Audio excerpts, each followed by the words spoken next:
Hi, this is Steve Spillman at True Potential. I want to talk to you about the 16 platforms every author, and especially every Christian author, needs to at least consider to grow their audience and to sell more books. We put these platforms in this infographic, and we have a digital community with 8 platforms and a live community with 8 platforms. I'll go over each platform in detail and show you how they might work for your audience, for your book, and for your book sales. First of all, in the digital community, we have a website. If you're an author or planning to be an author, you need to have your own website. Think of your website as your digital home. Social media platforms are great. They allow you to go out into the digital world, share your message, and interact with others. But think of social media platforms as public places, like the mall. They're a great place to shop, meet your friends, make new friends, share your ideas, learn some new ideas, but they're not your home. Your strategy should always be to use social media to share your ideas, gain friends, fans, and followers, and then invite them home to your website to share your ideas at greater length and to sell your book. Second platform is your blog. There was a time when a blog was a blog and a website was a website. Today the lines have blurred. If you have a blog but no website, that's okay for now. At least you're writing and sharing your message with others. Having a blog is better than having nothing. But if you're an author and you have a blog and not a website, you should consider upgrading to a website that includes your blog. Your website and your blog should be a single site in one place. Let's go to your social media platforms. Facebook with 1.79 billion active users, that's billion with a B. It's the largest social network on the planet. Chances are if you're reading this, you have a Facebook account. When you signed up for Facebook, you received your personal profile. That's your account page. It's where you interact with mom and dad and brother and sister and everyone else you know. They are your, quote, friends. This is your personal profile, and that's fine. That's where you start. Once you have a personal profile, you can create a page. A page is different than a profile. It's your professional or organizational face on Facebook. This is where you'll want to interact with your fans. How many fans you have on your Facebook page is represented by how many likes your page enjoys. Your total Facebook audience includes your profile, friends, and your page likes. There may be an overlap, but don't discount either audience. Secondly, on the social media platforms is YouTube. YouTube has 1 billion users. That's 1 billion again with a B. And it's where you need to be if you share your message via video and want to be found. YouTube is owned by Google, which means YouTube videos may get preferential search treatment over other video platforms on Google search, which is important. Making a decent video to convey your message is time-consuming and requires a bit of technical talent, but it's a powerful medium these days of instant visual contact. Twitter is a service for friends, family, and coworkers to communicate and stay connected through the exchange of quick, frequent messages. People post tweets which may contain photos, videos, links, and up to 140 characters of text. It's a short, instant way to communicate with a lot of people who follow you or have similar interests via hashtags, or who you can follow and message via their @ Twitter address.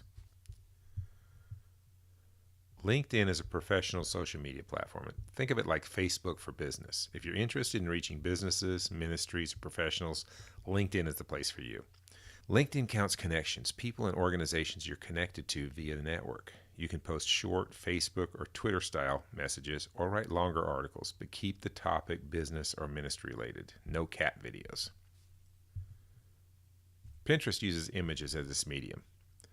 Users upload, save, sort, and manage images known as pins and other media content like videos through collections known as pin boards. Authors may want to use Pinterest to post book covers or interesting images related to their message or experience. Think of it this way. Your book uses words to communicate your message. Pinterest images related to your book's topic or message can enrich the reader's experience. Google Plus at 111 million users was Google's attempt to rival Facebook. That didn't happen, but it's still a powerful social medium.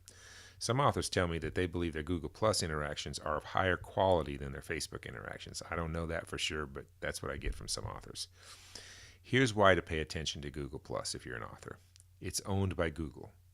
That means Google's social platform is integrated with other Google assets like Google search engine.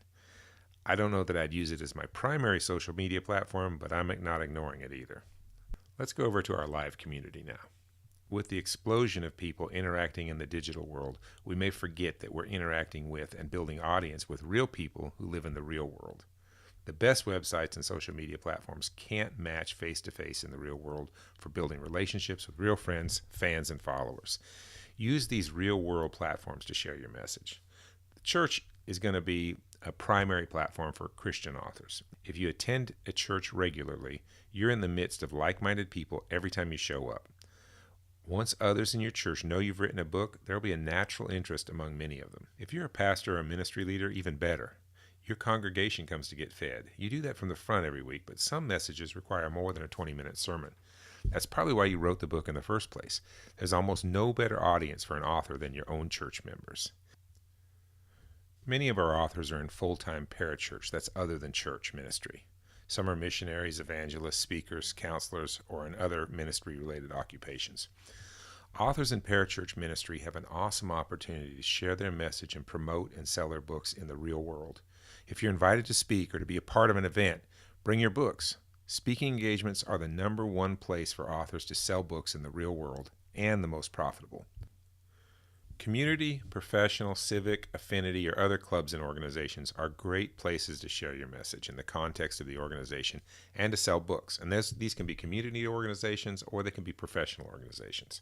Once your group's organizer knows you're an author and knows a bit about your book, they may want you to speak to the group. This is a great opportunity to sell books. Let's go to family and friends. Let me tell you a story about Tim Ferriss. Tim is a multiple New York Times, Wall Street Journal, and USA Today best-selling author. He sold millions of books. You want to know who his first book-buying audience was? Family and friends. He was far from embarrassed to ask mom, dad, brother, and all of his friends to buy books. They did, and they spread the word. Tim spread the word too. The rest is history. The lesson here with family and friends, and even with your neighbors, start where you are. You can't get closer to family and friends to begin building audience and selling books. Do you attend, teach, or administrate at a school or university? If you're a teacher or administrator, the school environment can be a perfect place to promote and sell your books. If you're a student, you can share your message and your books with fellow students, your professors, and college administrators. Your neighbors are, again, another great personal place. There might be neighborhood communities. There might be neighborhood organizations and groups. They're kind of like an extended family in some cases.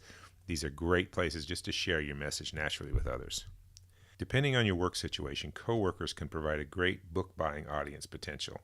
It can even be a bragging point for some coworkers to work with a published author and own an autographed book.